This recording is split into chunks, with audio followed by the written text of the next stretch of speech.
filming again my Nissan Rogue.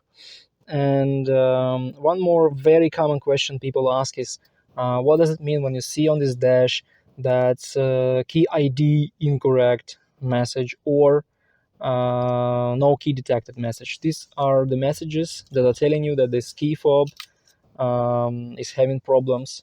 Most likely, in 90% of cases, you will have the problem with the battery in the key fob and you just need to replace it. In some other cases, you'll have the problem with a 12-volt battery in the car, because if the battery goes bad, if the battery gets low voltage, you will have all random kinds of messages and errors, and one of them is key ID correct.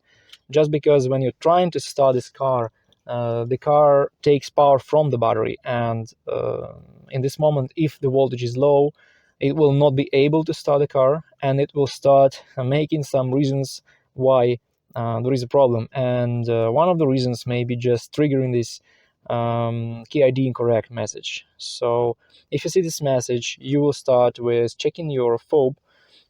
Maybe you can start your car with pressing the start button with this fob, because in this case, it doesn't matter if you have the battery in the fob, it will start your car because the chip is located here, and Nissan thought about it, and this is the official way of starting a car with the low fob battery.